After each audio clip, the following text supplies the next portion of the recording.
Voilà, je m'appelle Ibtissam, je suis née et grandie en Algérie. Donc voilà, avant j'étais musulmane et puis donc là je m'apprête un petit peu à vous faire partager les raisons de ma conversion vers la chrétienté.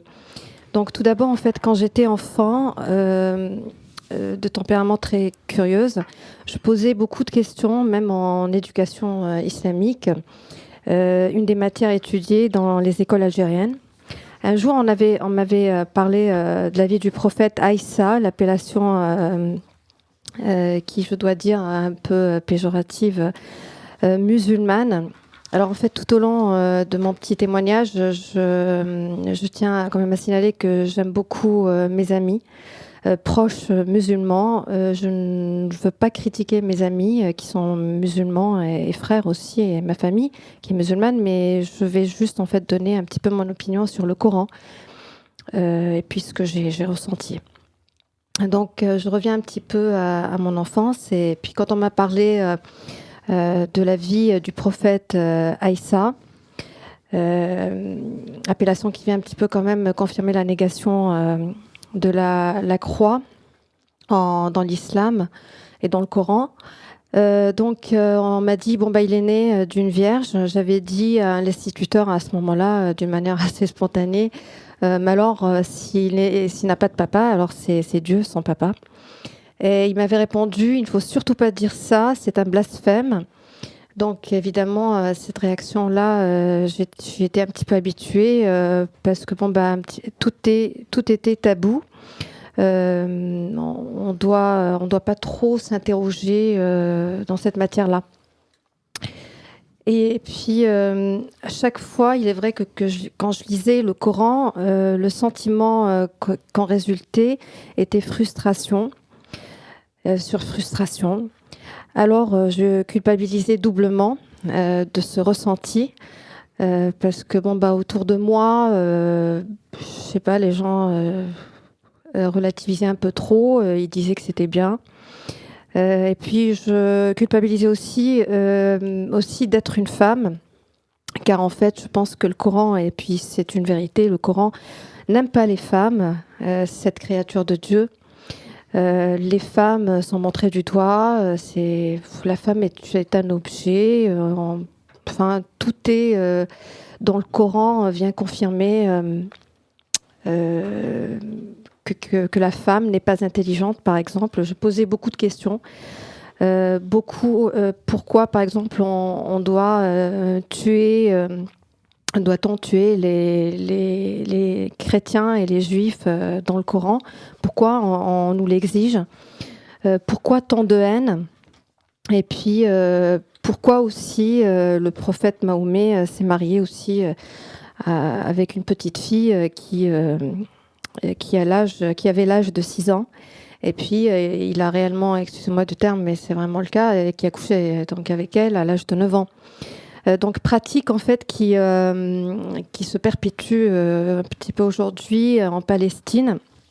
En fait, il y a des petites filles entre 9 et 12 ans qui sont mariées de force à des jeunes hommes entre 25 et 30 ans. Donc voilà, beaucoup d'incohérences. Je ressentais ça comme une injustice, une énorme frustration. D'autant plus que, en fait, j'ai la chance d'avoir des parents, mais très gentils, qui m'ont donné beaucoup d'amour. Et puis, quand j'étais en Algérie, j'avais fait plusieurs rêves, en fait, toujours les mêmes. Donc, en fait, là où j'habite, il y a un cimetière chrétien qui est totalement dépouillé aujourd'hui. Il n'y a plus de marbre, il n'y a absolument plus rien du tout. Évidemment, tout est bon. On peut faire du mal on peut faire. Le mal est autorisé contre les chrétiens et puis les juifs. Ça confirme un petit peu les paroles du Coran. Et en fait, je rêvais que j'étais à l'intérieur de ce cimetière qui est affreux. Et par contre, en fait, c'était presque le paradis. Je me sentais volée. C'était vraiment mon âme qui se baladait. Et puis, il y avait des arbres. Et puis c'était couvert d'arbres. Et puis il y avait des magnifiques tombes. Et au centre, il y avait une belle lumière qui était projetée sur une fontaine d'où l'eau coulait. Et puis, je me sentais tellement bien que je m'étendais à chaque fois à côté d'une tombe et puis je m'allongeais et puis je dormais. J'étais tellement très très bien.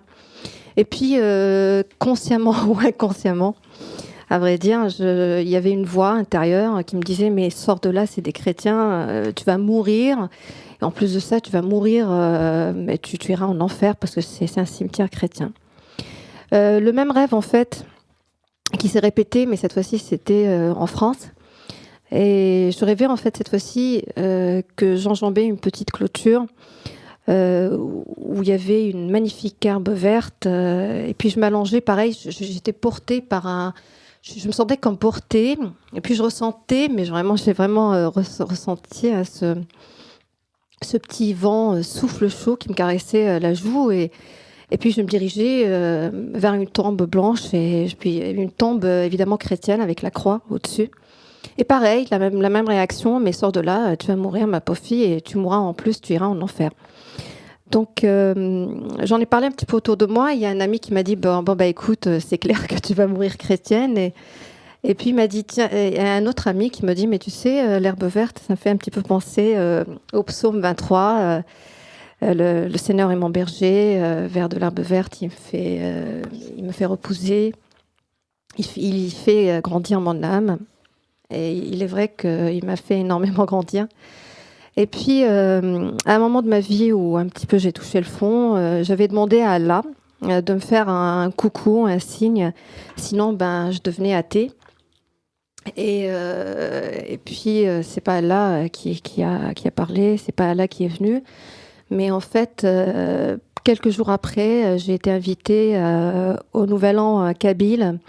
En fait, c'est l'association, c'est une fraternité, association Notre-Dame de Kabylie, qui réunit des Kabyles chrétiens. Puis je me suis dit, bon, bah, pourquoi pas, ça pourrait peut-être un petit peu me changer les idées. Et puis je suis allée à ce Nouvel An. Et puis, là, bon, bah, j'ai rencontré des convertis. Évidemment, pour moi, c'était... je me disais, ils vont tous en enfer. Et malgré tout, j'avais une copine qui m'avait quand même, elle m'a dit, écoute, est-ce que ça t'intéresserait de venir à un groupe de prière? Elle m'a dit, c'est une prière, tu peux prier en islam, enfin en tant que musulmane. Je lui ai dit, ben, pourquoi pas, parce que je suis toujours curieuse, hein, je suis restée. Et puis, on va à ce groupe de prière. Puis je me sentais quand même, je me sentais bien, c'était assez paisible. Et puis l'église ne ressemblait pas du tout à un lieu où l'enfer pourrait régner. Et c'était assez paisible. Et puis juste après, elle m'a invitée chez elle et on a regardé La Passion du Christ. Et là, en fait, ça a été un énorme bouleversement pour moi parce que c'était la première fois que j'ai vu La Passion du Christ, le film, parce qu'on me l'a toujours interdit et que c'était un film abominable, blasphématoire, etc. Et donc, vers la fin, je me suis retrouvée à dire quand même, c'est l'agneau de Dieu qui enlève le péché du monde. Je répétais ce que ma copine me disait. Et un laps de temps, j'ai voulu.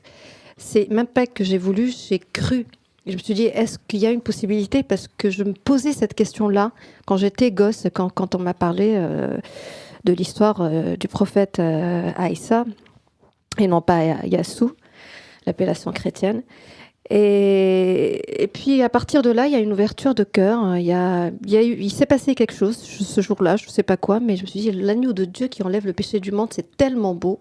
Mais c'est un sacrifice. Et elle m'a parlé aussi de l'amour qu'il a et que Dieu nous aime tellement, qu'il s'est fait homme, qu'il a racheté nos âmes, qu'il est descendu dans les enfers, et puis etc.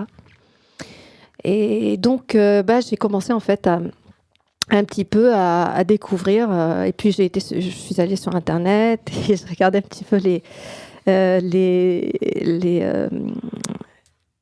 comment dire, excusez-moi, c'est pas les entretiens, mais ce que disait Père Pagès sur Dailymotion, qui sont assez rigolotes pour moi, mais en même temps qui sont franchement remplies de bon sens. Bon, ben voilà, j'ai découvert l'amour. Et je me suis dit, adieu la frustration, parce que Dieu, Allah, dictateur, me frustrait énormément. Et un Dieu qui est aimant et qui nous aime tellement. Donc voilà, j'ai rencontré le bonheur. Et puis, tout au long, il m'a fait grandir. Et c'est extraordinaire parce qu'il est vraiment vivant. Je me posais des questions et c'est lui qui m'instruisait. C'est lui qui me faisait grandir. Il me donnait la réponse. Il y avait des signes. J'ai une très très belle histoire d'amour, je dois le dire, même si pour certains ça leur semble un petit peu bizarre, avec Sainte Thérèse de Lisieux aussi. Enfin bref, donc c'est un monde peut-être étrange pour certains, mais moi qui suis, je dois le dire, assez cartésienne, j'aurais jamais pu croire un jour que ça pourrait m'arriver. Puis voilà, je suis très heureuse aujourd'hui. Merci Christ. Et puis je t'aime Christ, oui, je t'aime. Voilà. Et donc, Ibtissam, vous avez fait cette rencontre du Christ aimant. Et est-ce que ensuite vous avez voulu recevoir le baptême ? Oui, j'ai demandé le baptême après une année de cheminement. Je me suis adressée, je peux dire ma paroisse ? Je me suis adressée à la paroisse de Saint-Louis-d'Antin, où il y a des prêtres vraiment qui sont très ouverts, qui accueillent les gens qui viennent de l'islam, qui ne refusent pas ça, et qui ouvrent leurs portes. Donc voilà, j'ai cheminé pendant 2 ans. Je voulais me faire baptiser de suite, mais on m'a dit non, ça se mérite. Ah bon, ça se mérite ? Enfin, ça se mérite, ben oui, en fait, il faut quand même connaître le minimum, et voilà, donc j'ai fait confiance. Et donc aujourd'hui, vous êtes baptisée ? Je suis baptisée, oui, je suis chrétienne. Et est-ce que le fait de recevoir le baptême a changé quelque chose dans la relation que vous aviez au Christ ? J'ai plus de paix, parce que tout au long de mon cheminement, même, en fait, ça a diminué un petit peu, mais c'est vrai que j'avais des cauchemars sur cauchemars. Et puis, c'est vrai que je pense que je suis un peu plus protégée aujourd'hui, ou je ne sais pas comment vous l'expliquer, mais je suis plus en paix. C'est un but, et puis je suis chrétienne aujourd'hui, il y a moins de combats, si vous voulez. Alors vous dites que vous avez eu la chance de vivre dans une famille très aimante, oui. Donc vous avez reçu de l'amour de la part de vos parents, de vos proches, et aujourd'hui vous êtes chrétienne alors que eux sont musulmans. Oui. Comment réagissent-ils ? En fait, il est vrai que quand je suis retournée chez moi en Algérie, maman m'a dit « Mais pourquoi tu reviens ? Est-ce que tu veux te faire tuer et nous faire massacrer, nous aussi ?» Parce que mes parents l'acceptent. Mais il est vrai que les chrétiens ne sont pas acceptés là-bas. Donc voilà, malgré que il y a toujours une certaine basilique qui est très connue. J'évite de dire le nom, mais qui existe toujours parce qu'en fait, il y a des sœurs qui prennent soin d'un asile de vieillards là-bas gratuitement. Donc, c'est la basilique de Saint-Augustin, voilà, qui existe en Algérie jusqu'à aujourd'hui et qui existe toujours, et qui n'a pas été transformée en mosquée. Pourquoi ? Parce qu'il y a un asile de vieillards qui est pris en charge par les sœurs de là-bas. Donc en fait, quand vos parents, qui eux sont toujours en Algérie, apprennent que vous êtes chrétien, ils l'acceptent pour vous, mais ils ont immédiatement peur, ils ont peur des représailles. Oui, ils ont très très peur. Et aujourd'hui encore, cette menace peut peser sur eux. Tout à fait, oui. Et d'ailleurs, à ce propos-là, quand je suis retournée là-bas, j'ai annoncé à ma maman, voilà, maman, je suis chrétienne aujourd'hui, donc elle me dit, mais qu'est-ce que tu fais là ? Tu veux nous faire massacrer ? Tu veux te faire massacrer toi-même ? Donc, j'ai été, comment dire, déçue, parce que c'est à la base une maman très très poule, mais je pense qu'elle voulait me protéger aussi. Donc, j'ai eu une réaction de petit enfant, comment dire, un peu trop gâtée. Alors, je me dis, d'accord, à ce moment-là, je retourne en France. Et j'ai demandé à mon père de m'accompagner à l'agence de voyage. Et sur le chemin, en fait, il y avait un monsieur qui boitait et puis qui avait un voile blanc sur les yeux, sur les yeux. Et ça sautait aux yeux qu'il était aveugle. Et en fait, il a marché derrière nous, et spécialement derrière moi. Il m'a craché, il a craché vers moi, vers ma direction. Et puis il disait les chrétiens, si, des insultes, évidemment que je ne vais pas dire, mais en arabe. Et puis, à un moment, mon père, en fait, il a pris peur, il m'a tiré vers lui et je lui ai dit, j'ai pas rêvé. Pourquoi il a insulté les chrétiens, là? Je comprends pas, il me connaît pas. Enfin, et puis, donc il m'a dit, oui, en effet, il a insulté les chrétiens. Donc voilà, donc ça résume bien, en fait, ça résume bien que, il y a certaines personnes qui sont aveugles. Donc voilà, je voulais juste... petit peu le dire parce que c'est encore un truc un petit peu étrange qui m'est arrivé. Alors, vous dites aussi que vous aviez peur de l'enfer parce que vous osiez poser des questions. On ne comprend pas bien pourquoi. Poser des questions, c'est quelque chose... c'est péché, c'est blasphématoire. Et il ne faut pas trop poser de questions. D'ailleurs, en fait, il y a un livre où je me suis un petit peu projetée dedans, en fait. C'est le livre de Marc Gabriel. Oui, de Marc Gabriel. Jésus et Mahomet. Voilà, c'est ça. En fait, avant, il était imam et en fait, il était, on va dire, un imam assez émancipé. Et parce qu'il posait un peu trop de questions, il a eu des soucis, il a eu des embêtements. D'accord. Donc voilà. Donc c'est une religion où il ne faut pas poser de questions, il ne faut pas creuser, il ne faut pas trop chercher. Parce que je dois dire qu'il y a beaucoup d'incohérences, énormément d'incohérences. Je parle bien du Coran et non pas de mes amis musulmans. D'accord, donc en fait, les enfants sont enseignés, on leur délivre un message, il n'y a pas de questions, il n'y a pas de débat, il n'y a pas de... Non, on doit pas poser de questions. Donc en fait, on vous dit des phrases, vous les répétez, comment ça se passe? Voilà, il faut dire amen, amen à tout, quoi. D'accord, donc on vous dit des phrases, vous les répétez, on dit des phrases, on les répète. C'est un petit peu comme dans tout, comme ces femmes-là qui se marient par force. C'est tout est... et puis d'ailleurs, ça vient aussi confirmer le mektoub. Enfin, tout est comme ça, tout est... Confirmer le mektoub, peut-être pour nos auditeurs, c'est pas très clair. Le mektoub, en fait, c'est tout est écrit... tout est tracé, on n'a pas de libre arbitre, on n'a aucun choix, c'est comme ça. Donc c'est la fatalité, il faut subir. Il faut se soumettre en quelque sorte. Il faut se soumettre. Oui, non, mais en fait, d'ailleurs, en fait, il y a des amis musulmans en fait qui me disent souvent, mais tu sais, l'islam, c'est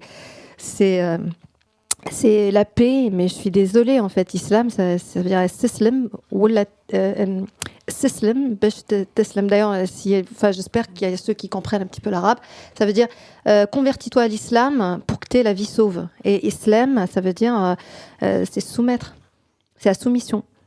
D'accord, et donc c'est ce qu'on enseigne aux enfants, y compris aux femmes. Oui, donc c'est soumission, soumission, soumission. C'est la parole du prophète est juste, la parole d'Allah est juste. C'est Sadaqallahu al-Azim, Sadaqa, Sadaqa. D'ailleurs, ça veut dire Sadaqa, ça veut dire il a raison, il a raison, il a raison. Donc, alors que par exemple, dans l'Évangile, on peut se poser des questions, on peut lui parler et il peut même nous répondre. Il peut nous répondre, c'est pas. Voilà. D'accord, il y a donc une très grande différence. Vous allez rester avec nous, vous pouvez rester encore... Oui, Jeanne Smith a une question. Je voulais juste intervenir une seconde. On ne pose pas de questions en islam, et d'ailleurs j'avais lu le récit de l'Annonciation dans le Coran. Marie ne dit rien, elle subit, enfin c'est pas Marie d'ailleurs, c'est Myriam qui subit l'annonce, alors que dans l'Évangile, Marie, la Vierge Marie, pose d'abord la question, mais comment cela se fera-t-il ? Puisque je ne connais pas d'homme. Je ne connais point d'homme. Donc, il y a un dialogue tout de suite, il y a une question, il y a la raison qui intervient aussi. Il est vrai que il y a un énorme écart, il y a beaucoup de différences entre l'islam et le Premier Testament. Parce qu'il est vrai qu'il y a certains chrétiens qui me disent « Mais tu sais, de toutes les manières, dans l'Ancien Testament, il y a ci, ça. » Mais d'abord, l'Ancien Testament, moi je pense que c'est la loi qui a un petit peu préparé la venue du prophète, et une loi dans le temps, je pense, qui était assez nécessaire, enfin, de mon point de vue. Mais il n'y a aucune comparaison avec l'islam, je vous assure. D'abord, en fait, dans l'islam, on sent bien tout d'abord que c'est un homme qui a écrit tout ça. Puis enfin, bref. Merci beaucoup.